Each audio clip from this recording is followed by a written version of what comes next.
Well, if you've been following along, you know quite a few chords, and it's time to put some more of them to use. We're going to do a song that uses A major, D major, and E major, and we're going to introduce a new strum. So, in your right hand, I'm still using just my thumb, and we're still going to be doing quarter notes, but you're going to do what I call bass note strum. This is one of the more useful strums. You're going to be counting 1, 2, 3, 4, but instead of just doing the same strum on those 4 beats, you're going to divide it up into a nice little back and forth two-part pattern, which is going to be bass note, strum, bass note, strum, bass note, strum, bass note, strum. So what I'm doing in my right hand is I'm playing a bass note, which is going to be the lowest note in the chord. I'm playing an A chord right now, A major. The lowest note in that chord, since it's a 5-string chord, is the 5th string. So the first beat, beat 1, you just pluck that with your thumb. Nice, solid bass note. Then you strum on beat 2 with your thumb. Now, A is a 5-string chord, and so usually you're supposed to strum all 5 strings when you strum it. In this bass note strum pattern, your thumb just took care of the low end when it plucked the 5th string. So you can let it fall across the top 3 or 4 strings, however many strings. So in other words, it's a two-part motion. Bass note, let your hand fall. Bass note, strum. You don't have to come back to strum all 5 strings. It's a small thing to mention, but it makes a difference. You want this to be a very relaxed, flowing, like that. Bass note strum. Still counting 1, 2, 3, 4, 1, 2, 3, 4, 1, 2, 3, 4. But within those 4 beats, now there's a nice two-part pattern. 1, 2, 3, 4, which gives it a really nice back and forth rhythm. Works really well for folk songs, country songs, kids songs, all kinds of things.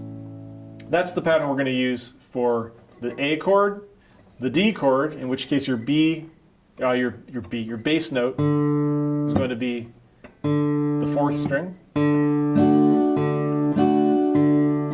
And this might take a while to get the hang of because you need to be pretty accurate. You need to be hitting an individual string and then strumming. And it's going to be a different feel for the 4-string D chord, the 5-string A chord, and the 6-string E chord, which theoretically should be the easiest. So if you're playing an E major, you get to play the 6th string, and then just let your hand fall across 4 or 5 strings. Okay, that's our pattern. We're going to do a 12-bar chord progression in the key of A. I'm going to play it for you right now. I'll count it off. Count to 4 and we'll start. 1, 2, 3, 4. 1, 2, 3, 4. 1, 2, 3, 4. 1, 2, 3, 4. 1, 2, 3. Here comes the D chord. 1, 2, 3, 4. 1, 2. Back to the A. 1, 2, 3, 4. 1, 2, 3. Down to the E. 1, 2, 3, 4. 1, 2. Back to the A. 1, 2, 3, 4. 1, 2, 3. So spend some time with that. Might take you a little bit. We're introducing a new technique in the right hand. But that's bass note strum, and one of the foundations. You now know 2 strums: quarter note strum and the bass note strum. So let's look at switching between these chords. We're in the key of A, which means A is our main chord, and we're going to talk more about what being in a key means a little bit later on. When you switch from the A chord to the D chord, I like to think of these 2 fingers, your 1st and 2nd fingers, being your guide.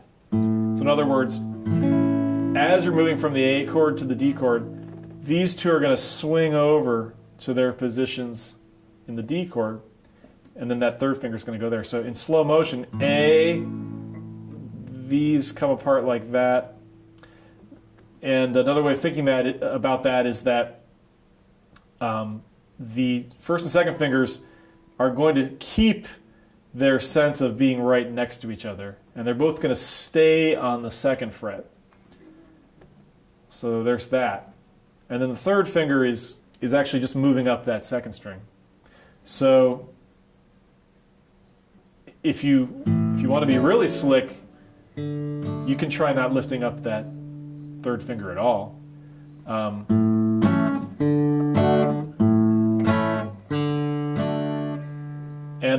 If you find yourself in a situation like that where you don't need to lift up the finger at all, by all means, don't lift it up.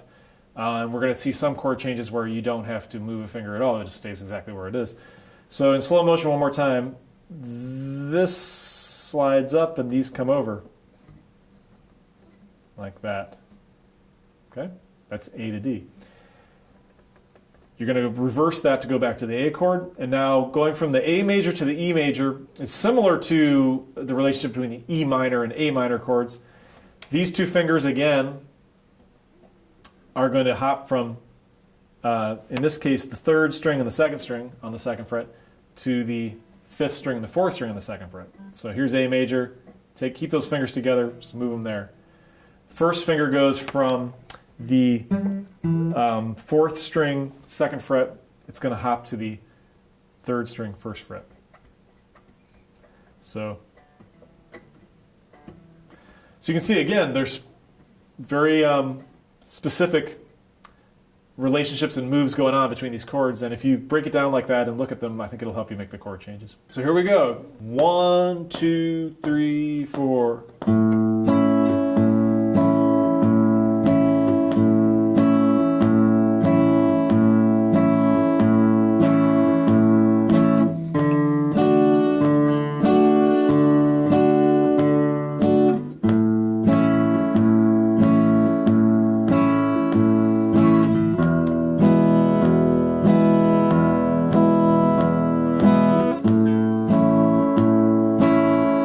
One more time. 1, 2, 3, 4. 1, 2, 3, 4. 1, 2, 3, 4. 1, 2, 3, 4. 1, 2, 3, 4. 1, 2, 3, 4. 1, 2, 3, 4. 1, 2, 3, 4. 1, 2, 3, 4. 1, 2, 3, 4. 1, 2, 3. So let's review what chords we've covered so far. We've covered E minor, A minor, and D minor, so those three minor chords. And we've covered G, C, D, E, and A, major chords. Those are actually the only major and minor chords that are really easy to tackle at the beginning. We're going to move from here into seventh chords, and that's where the real fun begins.